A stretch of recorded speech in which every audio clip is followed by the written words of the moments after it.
Hello and welcome to Season 2 of the Push Podcast.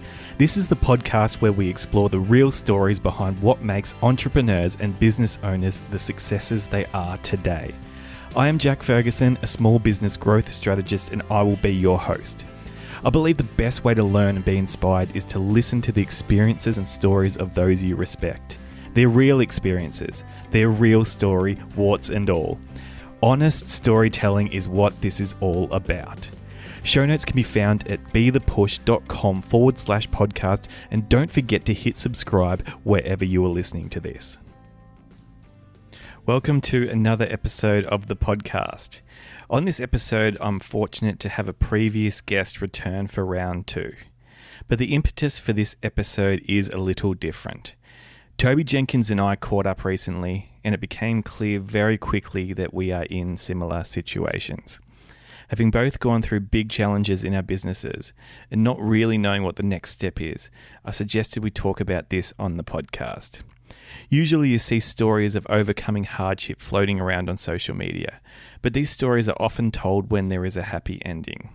For Toby and I, the happy ending for our current chapter isn't here just yet. So if nobody else will talk about this situation when things are going poorly, why shouldn't we give it a go? On this episode, we speak about decoupling, what has been waking Toby up in the middle of the night, what recently happened to me that has me in a tailspin, choosing to hit publish on vulnerable content, like this episode, trying not to mentally fast forward through crappy times, and how to do the work of defining our values and using them as our North Star. A big thank you to Toby for being so open on this episode. It's not easy to talk about difficult subjects publicly. Let's get started. Okay, so today I'm here with Toby Jenkins. Toby, welcome back to the podcast. Thanks so much, Jack. Thanks for having me back, mate. It's good to have you back. We spoke 5 years ago now, roughly 5 years ago now, if you can believe that. It's amazing when I think about, how long high school felt and we're back. Then that puts it in context. Yeah. What's interesting about this time is that we caught up a few days ago and thought we're both going through similar challenges with our careers, let's say at the moment, or businesses. Yep. And we thought, why don't we jump on and have a chat about it? But we'll start off by talking about how you introduce yourself or how you label yourself, and maybe perhaps you don't label yourself. But in my notes here, I've got father, leadership coach, Olympian, award-winning entrepreneur. Last time you were on the podcast, you were CEO of Blue Wire Media, which you've since resigned from. But prior to talking on this podcast, you also said that's things you do, but that's not necessarily who you think you are, if I'm interpreting it correctly. Yeah, spot on. And it is a challenge, I think. And I guess the way my thinking has evolved around it is actually the separation of who am I versus the roles I play. So whether that's husband, father, executive coach, colleague, son, uncle, whatever. There are lots of different roles that I play in life, in lots of different domains as well. So whether that's across work, I don't know, all the relationships and spaces in which I play, health, fitness, whatever. It's actually about, for me, and a reasonably recent realization is the separation of who am I or who I am, and then how I express that into whatever domain or situation I'm in, right? And so that's been, I'd call it a decoupling of who I am from what I do. And that's been a really interesting journey and an opportunity for reflection, because what it allows me to do and what I've found is in defining or finding different ways to define who I am, and there's some core questions that I sort of check in on. I get the opportunity to really edit that, I guess is the best way of saying it. Mm-hmm. So I get the chance to have a new version of that each day if I choose, or I really hold on to the stuff that is useful to me and serves me, and then have the opportunity to express that through as many parts of my day as I can. And that's kind of the never-ending challenge, right, in a way. For a guy who's I've certainly had a lot of experience setting goals and chasing them. What I've realised is the opportunity sort of the never-ending work of being the best of who I am as many times as possible is a really sort of fulfilling one, Okay. / daunting one at the Right. same time. But it also allows the room for failure somehow as well, but the opportunity then to come back again the next day and go again. Makes sense. And what triggered this idea that you needed to do this decoupling?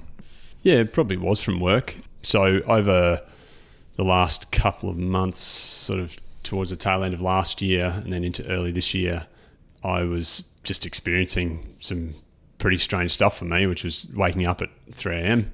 Repeatedly.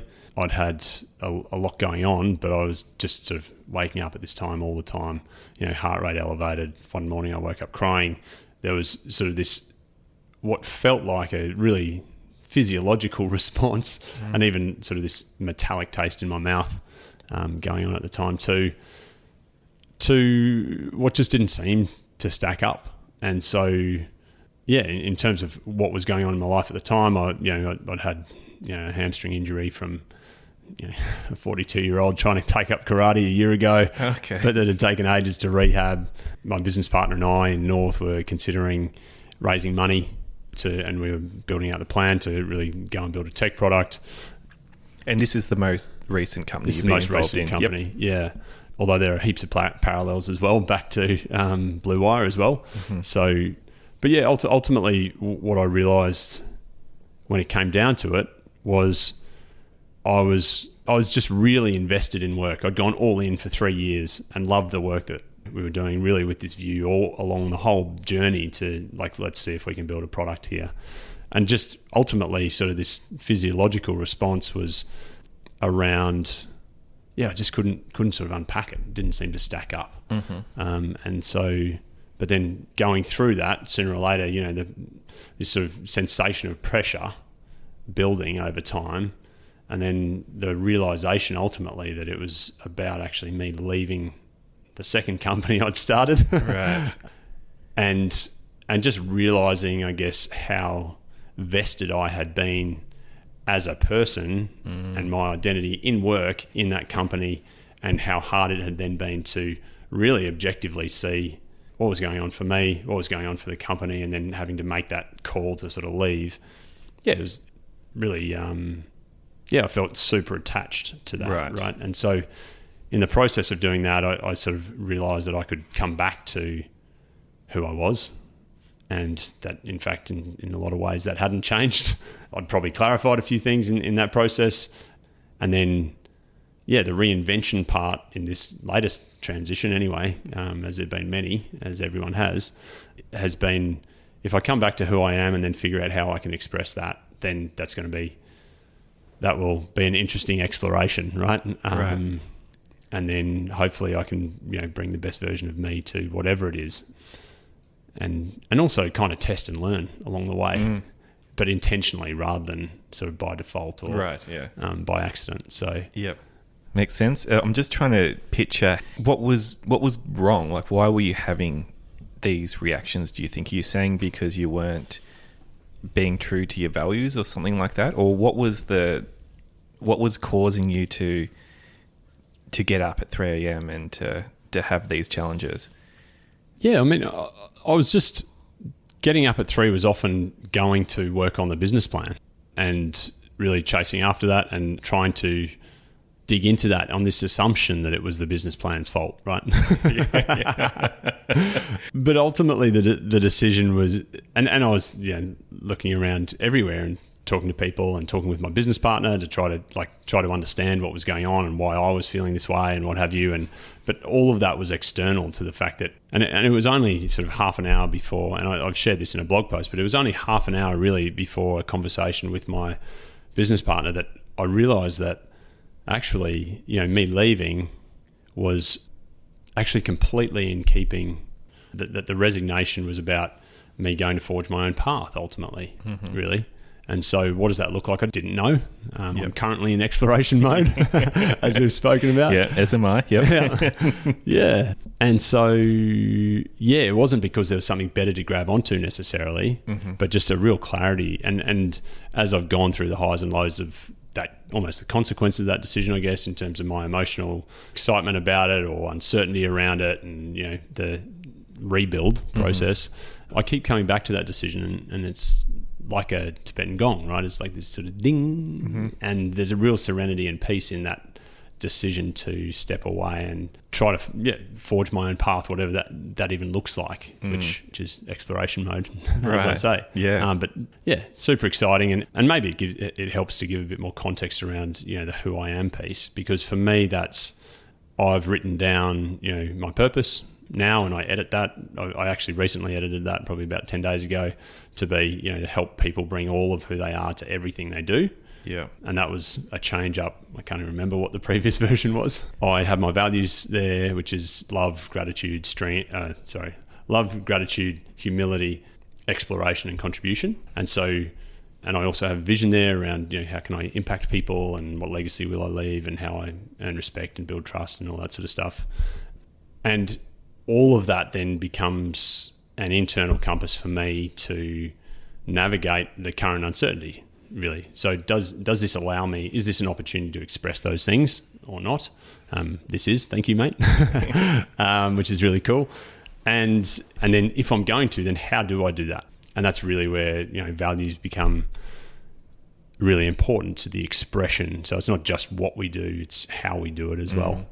And if you can bring your values into your actions, then, that's where you see people really, in my executive coaching role, I see people really change their behavior around that, as well as really light up, because it gives them a path to almost like an antidote to regret is one way I would phrase it. Right. Yeah. So if I can live my values, then I probably won't regret whatever it is that I do next. Yes. And if I'm uncertain about the outcome and I can't control someone else's response, or I can't control the situation, then if I can be true to sort of this definition of who I am, and values being a part of that, and purpose and stuff, then chances are I'm not going to regret it, right? Yeah. So that's where that sort of documentation, where I found it really useful to get into this sort of almost a daily practice of just checking in on these things. Certainly happens in the work day, because that's where I put it in my workspace. Okay. And so how do I check in on that? Only takes a minute, maybe less, 30 seconds, and then sort of use that as this is my next version. Yeah. So let's bring that into today and see how it goes. Right. And when you check in on those values, do you find yourself, when you've come into this uncertainty, are you checking in on them more or less than you would have been, say, 3 months ago when you were trying to grow this other business? I assume you were still trying to grow the other business at that point. Yeah. Yeah. I was checking on them. Absolutely. Was it with the same level of intentionality? Perhaps not. Okay. So I have a bit of a little ritual for myself, where each morning, the first glass of water, I will just sort of say my values to myself, really hold the cup, say my values to myself, and then drink the water. Pretty sort of innocuous thing, probably 5 seconds or less, 10 seconds. And I was doing that each day, but it is different to then put in front of me my values, my purpose, to have this vision that I'd articulated.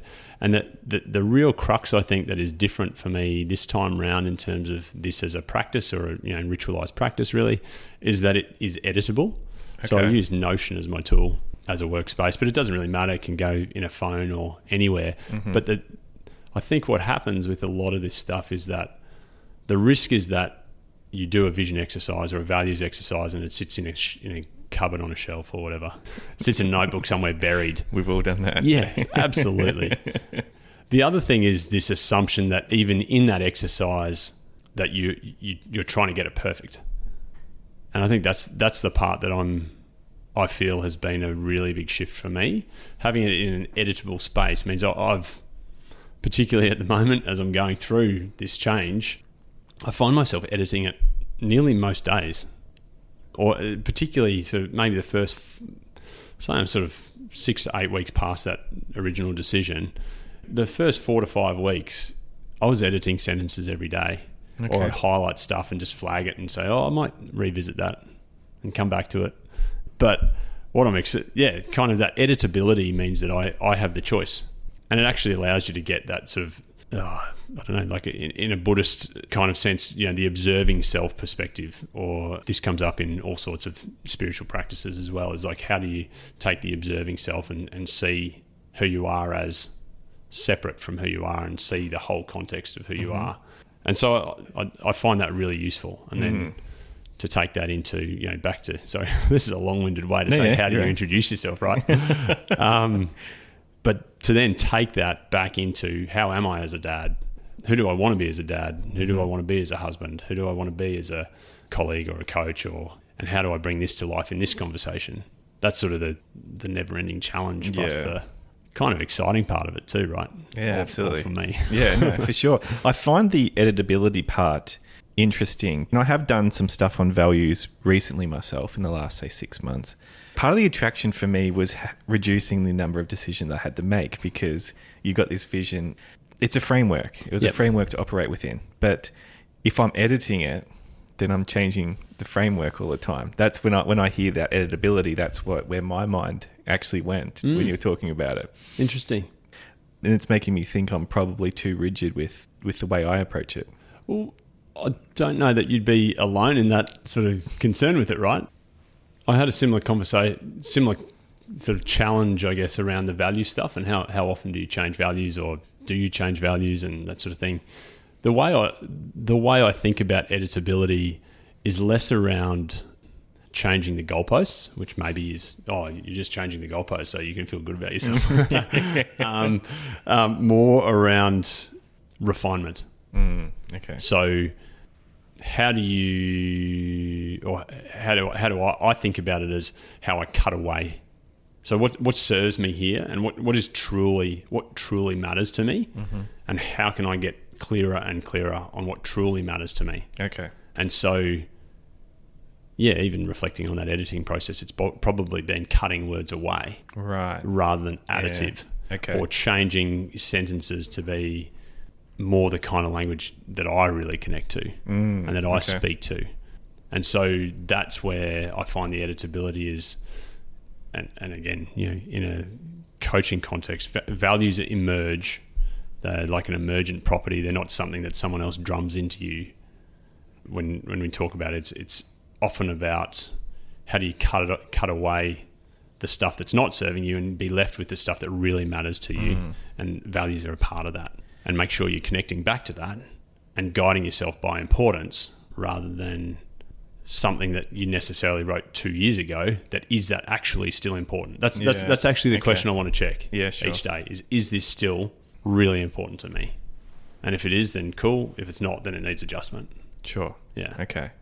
The refinement, that's really interesting. And when you're talking about cutting things away, I go back to our last podcast, and one of the things you spoke about on that was when you transitioned from having the agency that you owned to stop doing client work essentially and doing more educational stuff. And you talked about cutting away like 97% there. You're talking about in this thing about cutting a lot of these things away from your values, the words that aren't contributing and the parts that don't resonate with you anymore. And I wanted to talk to you about this on this podcast because as you do some coaching, but I started coaching this week, getting coaching for the first time. And a lot of it was cutting away stuff. And I knew that in theory, but I couldn't see it for whatever reason. But I'm just seeing this theme of cutting away and refining to get down to just the things that are most important. So one reflection from a mate of mine who was one of the very first people I ever took through a coaching process. Yeah. He knows who he is. But he said to me, 3 years later, mate, be aware, be kind to yourself now that, decisions you made 3 years ago are very different to, don't judge your 39-year-old self by your 42-year-old self, essentially, was what he was saying. And he said, you've changed a lot. And I've said, well, actually, just to clarify that, I feel like I've become more of who I am. Okay. And so in that sort of context, I feel it's so that, it's not changing away, it's changing towards, if that makes sense, more of who you are. And if you can bring that, again, back to the thing that I feel really purposeful about at the moment, if you can bring all of who you are to the table, and into as many moments as possible, then you're really bringing the best of yourself. And so that's why it is probably a cutting away process. A lot of, nearly always actually. I can't think of a single example actually where it was something new. Yeah. Even to the stuff that energizes you or nourishes you, right? Most often it's going back to the things that you used to do and bringing that back into play because somehow it's been covered in the dross of daily life. Right, yeah. Or the conflicting forces that inevitably come in from the outside, the externalities.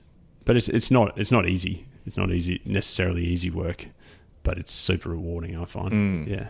And so when you are helping someone bring all of themselves to what they do, when you're talking about performance, individual, let's say, capability or individual circumstances, whatever you want to call it, versus the environment you're in.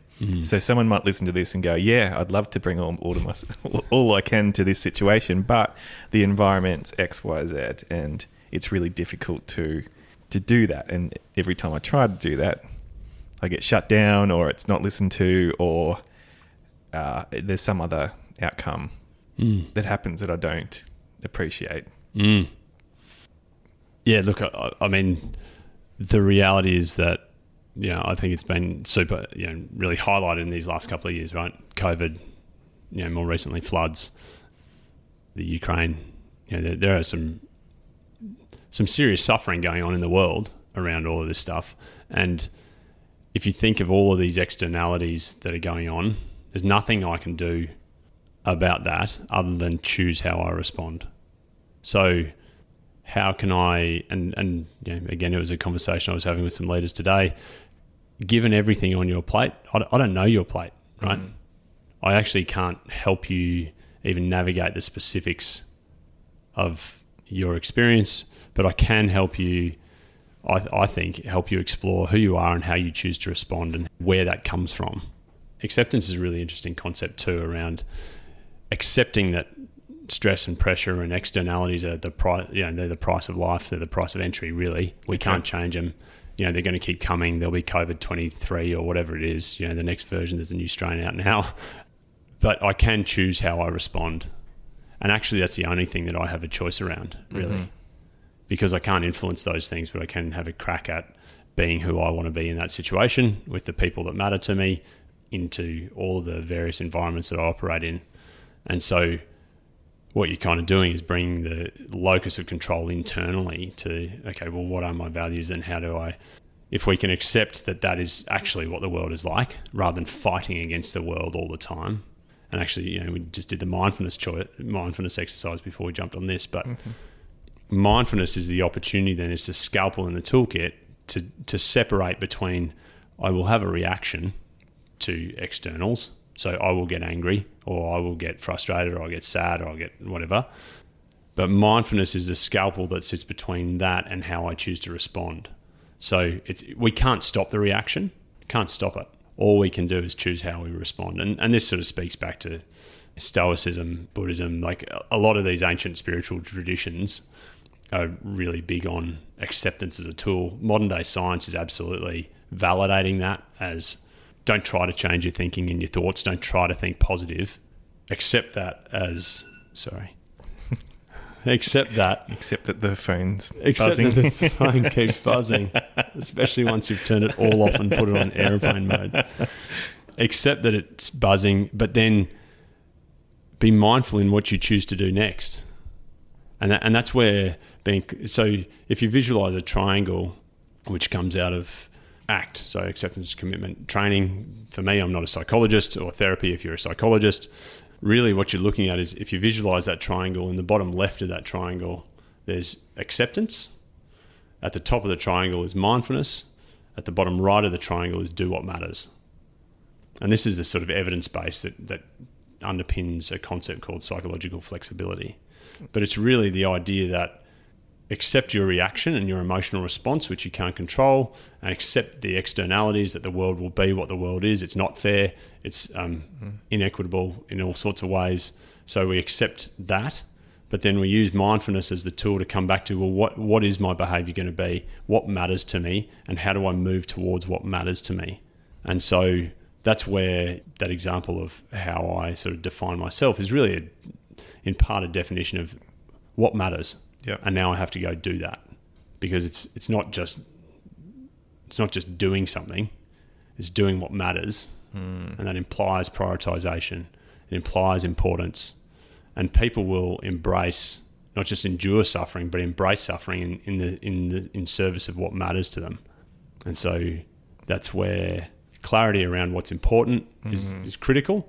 And then mindfulness as a practice, so then you can catch yourself, and acceptance that this stuff is going to happen and will keep happening. Right. And it's kind of the price of entry to anything interesting. Right. So, we don't get anxious about putting toast in the toaster, right? No. Because it's not important. But it's difficult to have that hard conversation with a peer, or hard conversation with direct report, hard conversation with the person above me in the org structure, or the hard conversation with my wife or with my children. Or that's where the challenge lies. And knowing that it's hard in advance, knowing that you'll feel uncomfortable about that, being mindful enough to try to then be the person you want to be in that conversation, or the next, and how you deliver the questions or the response or that sort of stuff. So it's a continual practice of that. Yeah, right. There's just so many things coming to my mind. I'm trying to think of what to ask about next. But I suppose one thing that was interesting to me is you've written a couple of blog posts recently. The mirror is the hardest place to look. Yep. And one around filling the void. And I was curious why you chose to do that. Why did you choose to be so open about the challenges you've had recently? Because I think the fear for a lot of people, certainly the fear for me in situations like this, is you will hurt your chances of doing business with people in the future if you expose your vulnerabilities, or if you expose... For me, I feel like it's a lack of competence in the situation I'm going through, which isn't the same as yours, but similar type of thing. And that's why I went to write a post the other day on social media talking about this, and talking about how, we talk about it when the happy endings happened. And I could delay this post for another 6 months, and I could talk about how bad it was then and how good I am now. But we don't kind of document it when it's actually happening. And I didn't end up posting it, actually. I did write it, but for some reason I didn't post it. But you have chosen to post it now while things are tough. Yeah, I think in part it's because these are the conversations that I think the world needs. Yeah. And I really had to... It was hard to hit publish on those because I felt really exposed. The feedback has been really lovely. People expressing gratitude for being as honest as I was. Others challenging me on, are you oversharing, and why this amount? Okay. So you did actually get that from some people? Yep. Okay. Yep. And when I came back to it, really, the response has been, well, it's because I feel these are the conversations that really need to be had, and I think that are getting avoided. And I think if I feel that's important, then I have to lead it. I have to, really walk my own talk. And that's really important to me, is that I live and breathe what I believe in. Well, not even believe in, but I just think is necessary. So, yeah, definitely felt exposed. I was really trying hard to make sure I hadn't overshared. So in those posts, I've wanted to be very real, but also then focus on the lessons learned. And so that's where my focus is, which is, it's not just vulnerability for vulnerability's sake. It's vulnerability to learn. Right. And to be honest, mate, I've learnt so much just writing them for myself that if no one ever saw them, it would be really valuable. So the fact that you've written your own post is actually a super valuable process, in my opinion. There's a great quote from an American sort of philosopher, educator, a guy called John Dewey, that I love the quote, which is, we don't learn from experience, we learn from reflection on experience. And to me, that's really true.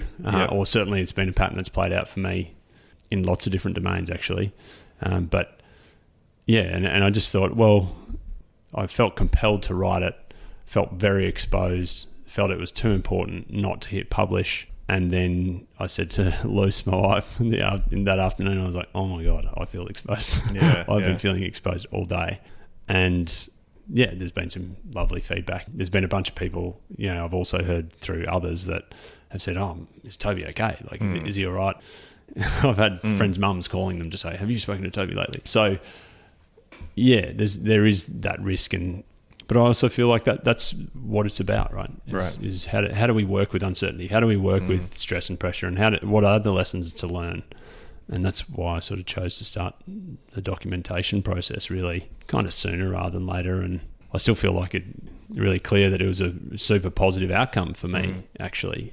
And I am also personally deeply against the highlight reel.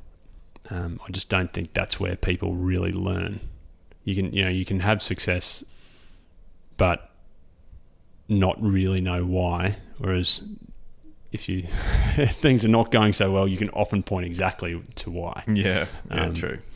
Yeah, there's a guy, again, another author I love is a guy called Nassim Nicholas Taleb, who wrote The Black Swan and Anti-Fragile and all that sort of stuff. And he sort of talks about this idea that knowledge learned from failure is better, or I can't quite remember what the term is, but sort of more valuable than knowledge learned from success, where causality is sort of less direct. Okay, right. That might be getting a bit esoteric. No, that makes total sense. Yeah. And you talk about hitting publish, and that was the moment I got up to. And it's not a technically difficult thing to hit publish, right? It's not. It's so easy. It's a click of a button. But that's where I got to, and I didn't click it. And it's strange for me. I look at it now, though. I don't actually really regret not doing it when you're talking about how valuable the process was just to write it. I just felt, and it might sound like an excuse, but I just felt like the moment had passed.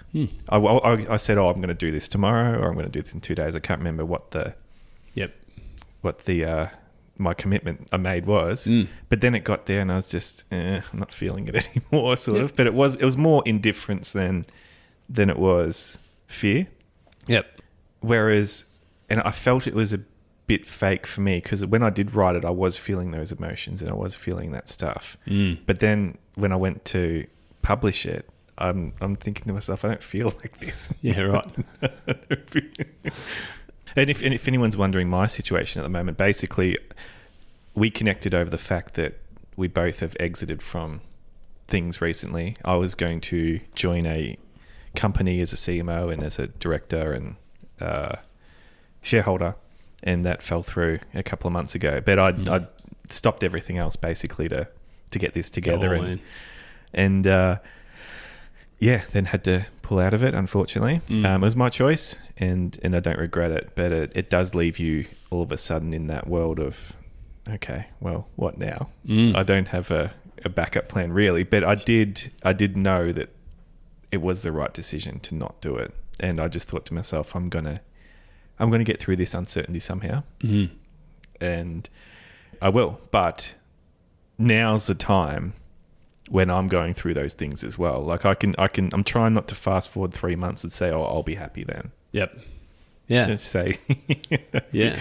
Because that's when people talk about it, when it's, went through this and now it's all fine and dandy. Well, yeah. Yeah.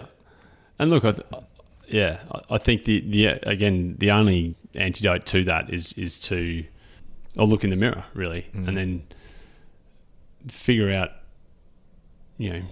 so the questions I would typically use to get somewhere really far, like to get to a definition of who you are really quickly, or as quickly as possible. It's an exercise I'm planning to share at some point anyway, which is essentially, what are your values? What is your purpose? What energizes you? What drains you? What are your strengths? What are your weaknesses? What are you interested in? What would you do willingly for free? Do you have a vision? Maybe. So that's a pretty good starting point, right? And if you document that and give yourself less than 3 minutes per question. Right. Then in half an hour, you have a working version. Mm-hmm. And that is where the editability comes in. Right. Which is start there. Hopefully, yeah, as I say, in less than half an hour, you've got something to start with, like the anchor, right, for the uncertainty. And you just go. Is it important to do it that fast? Yes and no. Okay. You can take your time with it, for sure. What I find with most people is that going 0 to 1 on a draft is really hard. Okay, yeah. So a blank page is incredibly intimidating. Yeah, right. And therefore, the other thing that shows up is perfectionism. And so there's a need to get, what is my purpose? Perfect. Before I actually commit to anything. What are my values? Oh, God, hang on, I better go do, I don't know what. Really, but a values finding exercise, and all those things are really valuable, but you don't necessarily need them as a precondition to getting started. Right. So if what is a vision? Well, there are a million vision builders in the world. Go build one, or what energizes you, what drains you, and really, the other thing I find is often people have immediate responses that are really close to right. Because sort of that intuition takes over. And so a tight time box actually can be really useful constraint. But then you've got a draft, and if you get it to a daily practice, which is where all of the value lies in this stuff anyway, right? There's no vision in the world that if it sits off in a cupboard or is perfectly drafted or crafted, it's of absolutely no value if it doesn't get into your daily practice. If you're not guiding your life and your decisions by it, then there's no value in it. Or very little, hugely diminished, even though it may, like the residue sort of thing of that might continue with you. So, my preference is how do you get to a draft very quickly, and then how do you get to a practice that looks like less than 3 minutes a day, because the bar's got to be set so low you can't fail. And then go. Yep. And then recorrect, refine, continue to correct course, trial and error, which is how life works anyway.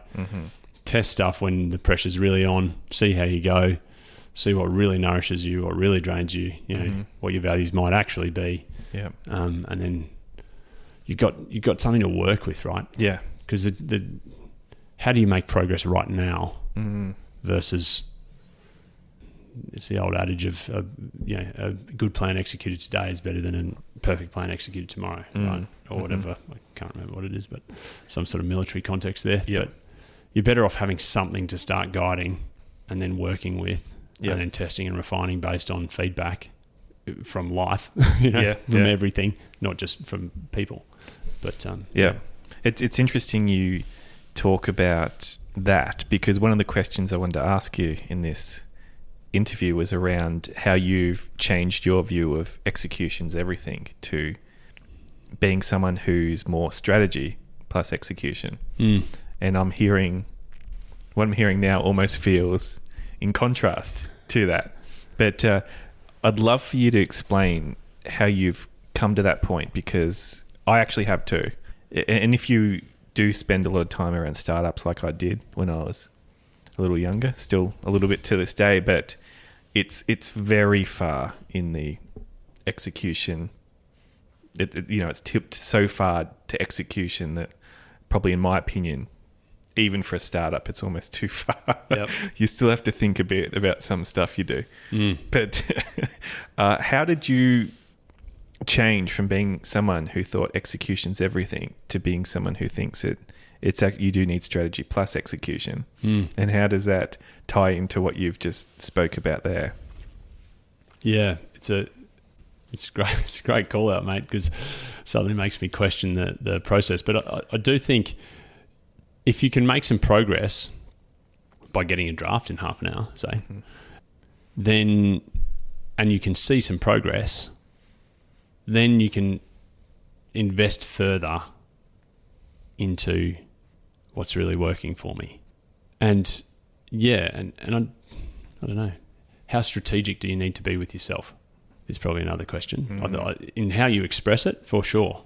And in business, definitely. Right. Really knowing knowing your landscape, knowing your competitors, knowing how you're different, knowing your business model. Yep. Is the idea sound? Is there a big enough market for this? Mm-hmm. All that kind of stuff, and kind of that strategic process of, okay, well, how does that then, what do I need to do first, and how does that affect my prioritization? Right.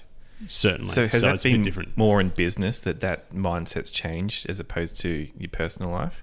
I think the other way I would relate that actually is just the pause. So, which is where mindfulness comes in as well.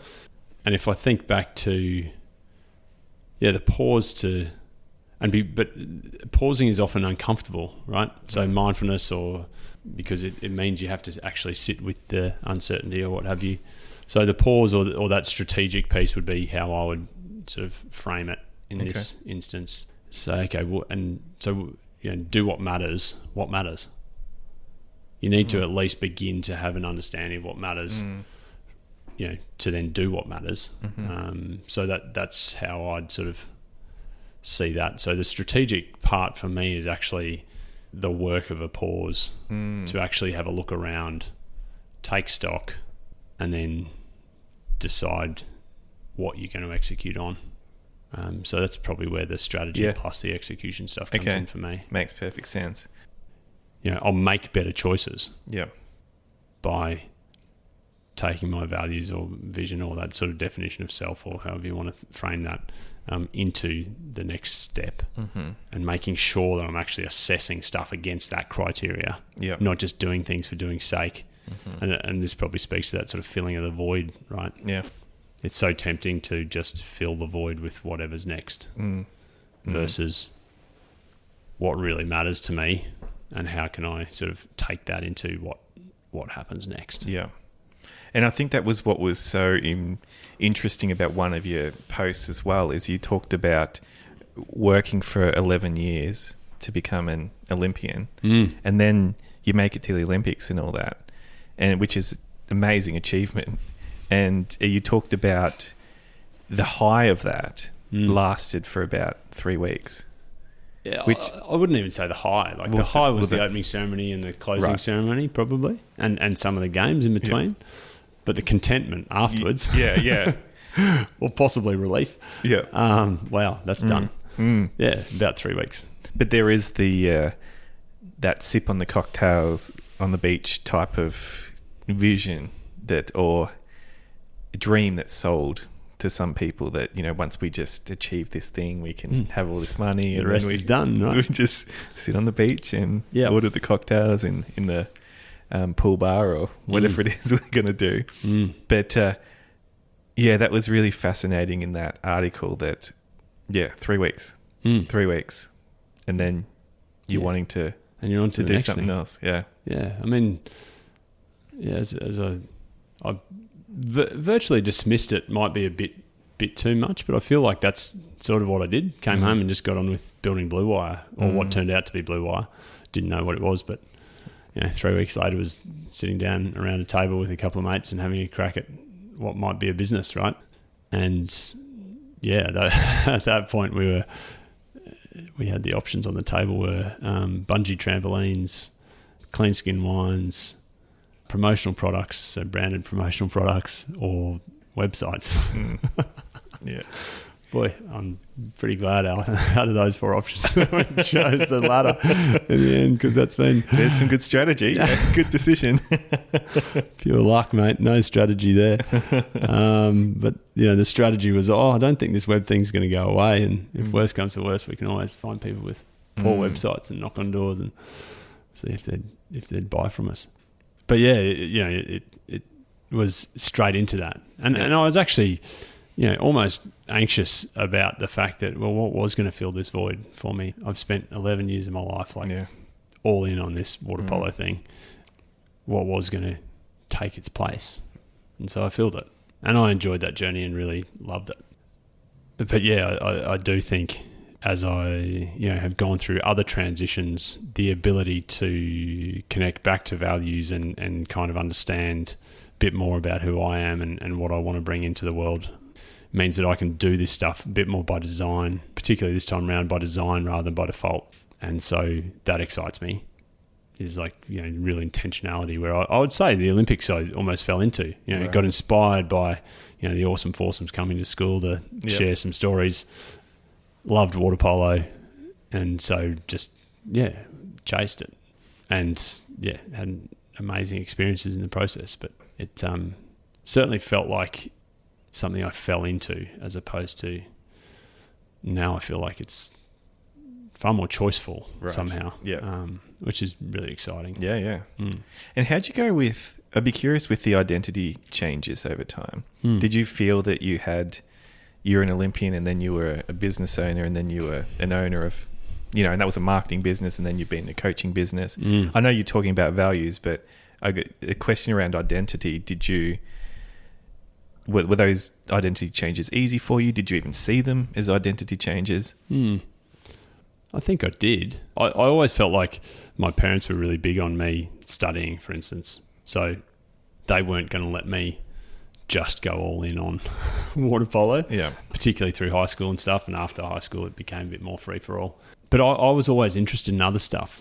I've never really been one who wanted to be a particular, like, I've sort of kicked back against labels a bit, and have always enjoyed diversity of what I read, what I study, what I've explored. I've always enjoyed that. And in part, that's part of what I'm loving about this writing process and stuff at the moment, and the storytelling, is that it allows me to bring in stuff around Buddhism or educational quotes or whatever it is, right? Like all this stuff that I find really fascinating, I get to express. And I guess that's in part why going back to Toby Jenkins as a business is actually really exciting, because it helps me. It means I can just be myself, and I don't have to fit into a label of any description. It just happens to be lots of different things that I enjoy and am interested in, and playing out the various roles as well, of course.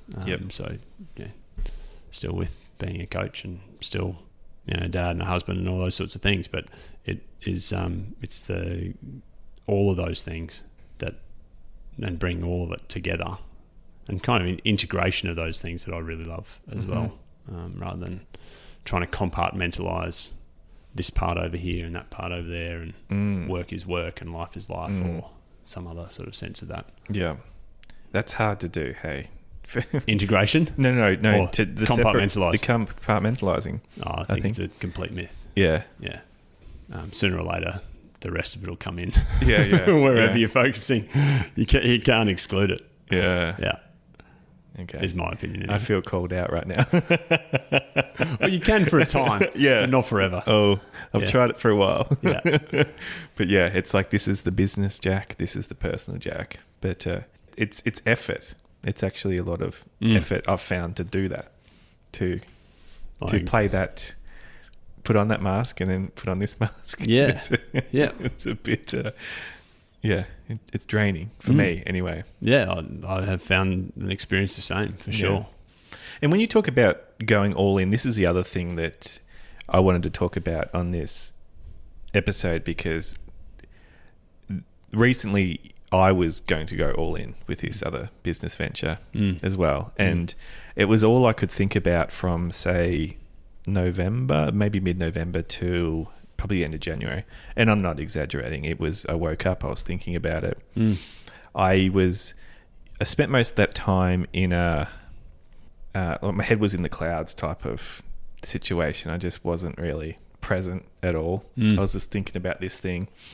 And I almost couldn't break that. I was aware that it was happening, but I couldn't bring myself back to the present easily at all. Because what I was doing was I was doing this 5-year plan, right? And my brain's trying to go through all these variables that whole time. And my theory, I guess, is that there's a cognitive cost to that. So while my brain's trying to chug along and take into consideration all this stuff, that cost me the present, I guess, was how it felt. And I don't regret doing it. And that's where I've never done something like that before. I've never tried to put together a somewhat detailed plan, knowing that it's not going to go exactly to plan, but doing it for the value of doing it and the fact that you have thought through a lot of things. And it was a bigger business, so it wasn't like a startup. It was bigger. So, but I found with that, so that was this concept of going all in for me.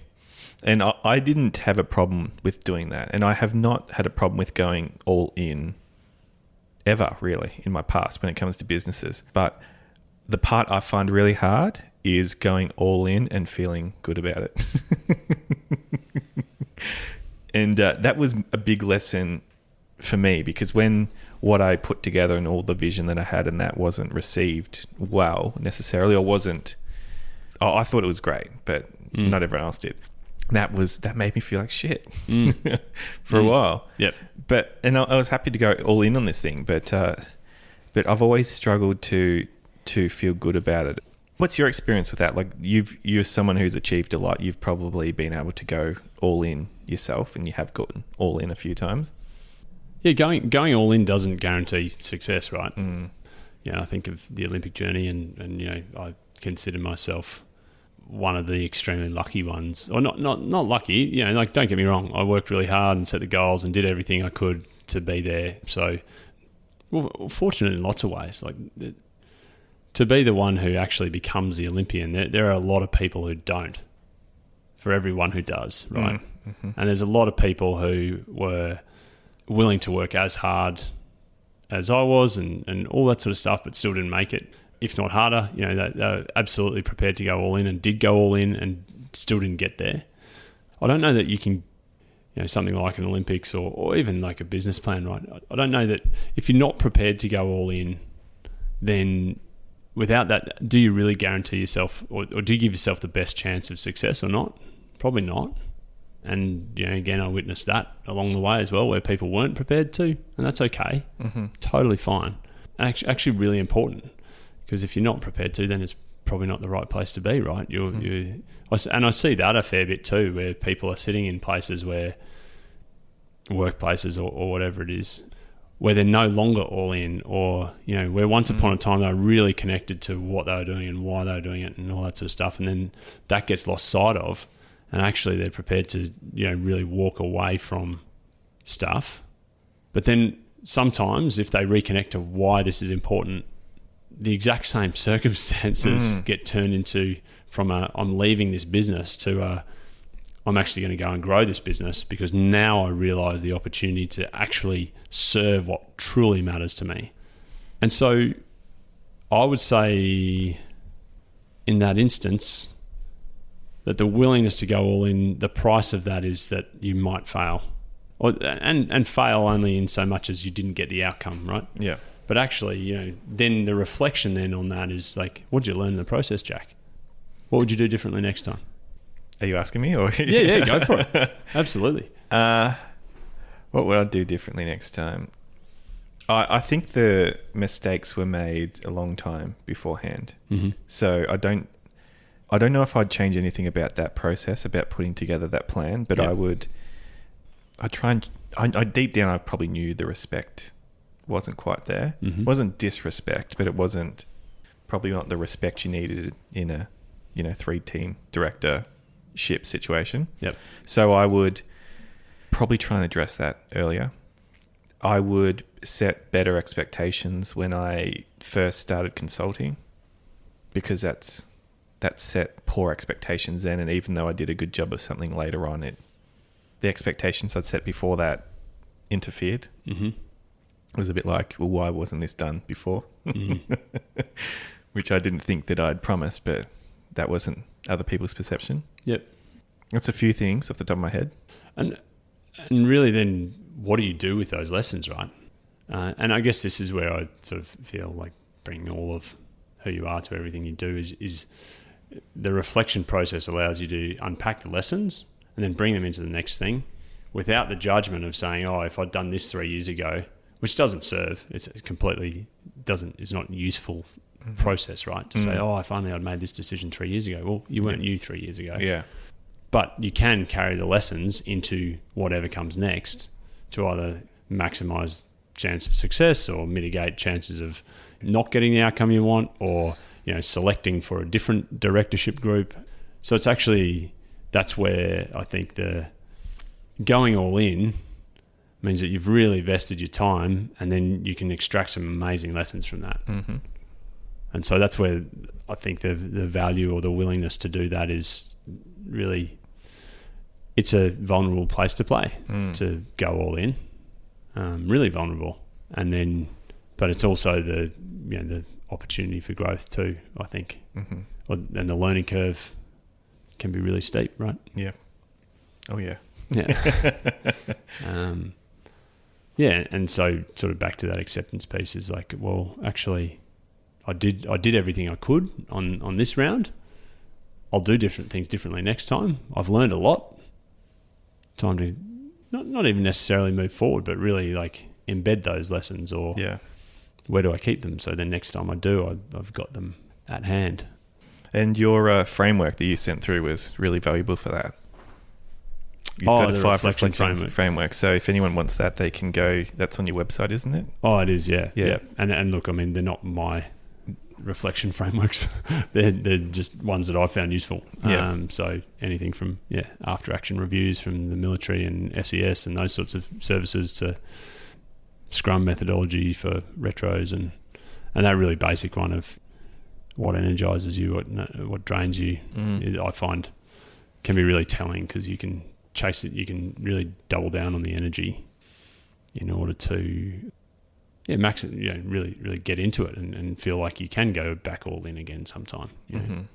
No, and if anyone wanted to grab that though, they are all on the one spot. So just tobyjenkins.com, I believe is the website. That's the one. Just to make sure that people can grab it if they want to grab it. But I've got another question if you've still got some time. Sure have.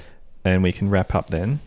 But just to wrap up what we've spoken about, you talked about, we didn't talk about, you told me off air about perseverance and grit, how they can be toxic if not done in the service of something important. And maybe I'm thinking we can finish the podcast there on that concept, which I think brings and summarizes everything we've spoken about somewhat together. But I guess I'm just probably interested in an example. Like, have you seen a couple of cases come to mind where you have seen perseverance, grit, and these things that are celebrated and how they are toxic? It's a good question. I think the risk here is it gets generic, right? But you see people really persisting with a job where they are paying a really hefty price for staying, and it can be glorified as persistence and grit, but the opportunity cost of that, like in terms of health, in terms of their ability to be present, in terms of really doing what matters to them, and which is different, right? To I'm not sort of referencing your experience, because sometimes to go all in, that's what happens, and okay, but it's sort of the persisting for persisting's sake, having lost sight of what's important here. I just see people really suffering from it. And perhaps it's just because of the context that I'm often in, as a coach or whatever, that I see it in work a lot. It might be that they need to come back to what matters, and then they stay, like sort of that example I gave before, of business owner, just persisting and really exhausted, cooked, considering leaving, really just fed up. And that's where you sort of see that sort of baby out with the bathwater stuff. Like it all just gets thrown away versus, well, what's important? And this is the pause. Okay, I'm feeling awful or what have you. I need the pause and I need to really understand what matters. So maybe I need to spend some time defining that.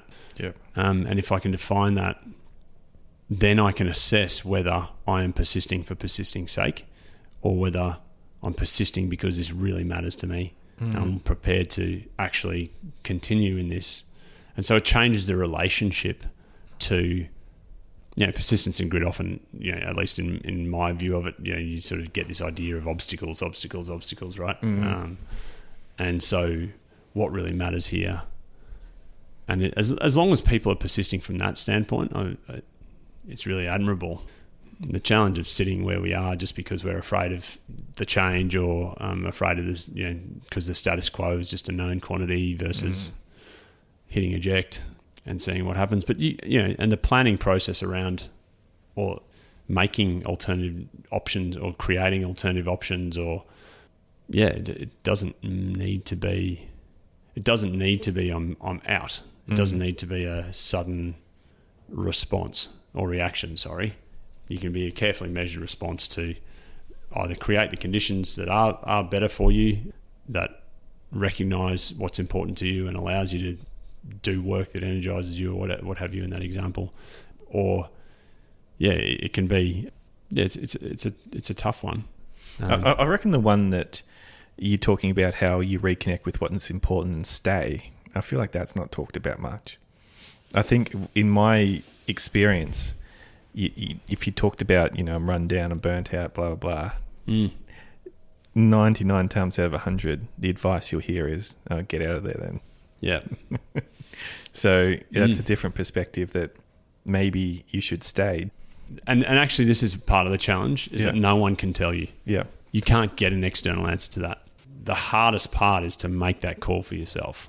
That's really, to sit there and say, well, actually, this is what is important to me, and this is why I'm choosing to stay or I'm choosing to go. But the one thing I can definitely share, I guess, is that in nearly every instance where someone clarifies what's important to them, whether that's values or vision or contribution they want to make or purpose and that sort of stuff, and when they really reconnect to that, one of the best indicators is this idea of almost immediately being able to point to behaviour. So what have I done in the past that has brought this value to life, and how can I see that either bringing that behaviour back into where I am now and enriching what I'm currently doing, or cutting away these three things, or figuring out a way of delegating that and making sure that I'm spending more time here, or just reshuffling the relationship to the current situation to engage with it differently. And that's the whole point, it's not acceptance of an acceptance. It's not a passive acceptance. Acceptance is really the act of knowing how you're feeling. Right. And being okay with that is a part of what happens in life, and then still choosing to do what matters.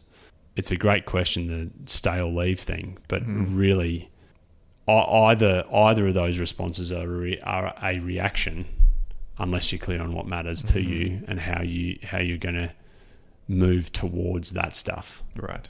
And it may be that you stay and change the role, or stay and change how you engage with stakeholders or various relationships or particular situations or particular people. Or it might be that you leave and really double down on something that is now completely absent from your role. And if I think about leaving from Blue Wire, that was the part that I was really passionate about, was actually the team, right? And how could I develop this team, and how could this team be the best it could be? And when we changed business models, and the result of that business model change is that we moved to really outsourcing basically every function other than Adam and I, then the core part that I got the most fulfillment from was no longer there. And so it took a long time to figure that out. Yeah. And Ads and I, really sort of worked through what that was going to look like, tried everything in terms of staying until ultimately, made that call, and still a shareholder. He's the godfather of my eldest daughter, all this stuff, and managed to navigate that really well. But it was after exhausting all the possibilities, and it took me a while to figure out why. And I didn't have this kind of understanding back in those days either. Right. So, but it took a while to sort of really understand why I was no longer really feeling fulfilled around it.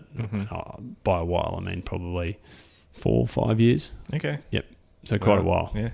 And I think you just pay a price for sitting somewhere where you're no longer fit, even if it's your own business. Yeah. Fair. Well, we've covered so much. We've covered some territory. It's cool, man. We have. Thank you. We have. It's been a pleasure to have you come back. Thanks for coming back and chatting to me. It's always interesting to to do the 5-year time capsule and see what was said then, and then kind of what was said now, and we can do it again in 5 years if you like, and Thanks, see mate. what the see what it's like then. See what the journey's like. Yeah. But no, it's always, I always really appreciate it when someone will come back and update us on what's going on and what's happened, share their lessons and over the previous, in this case, 5 years. Yeah.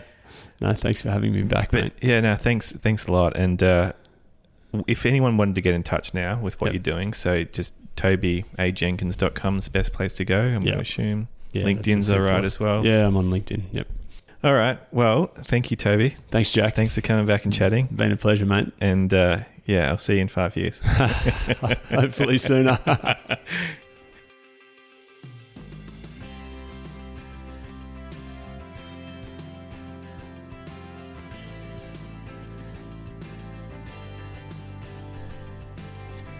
Thank you for listening to this episode of the Push Podcast. Show notes can be found at bethepush.com/podcast and clicking on the relevant episode link. Remember to subscribe, and I look forward to talking to you again soon.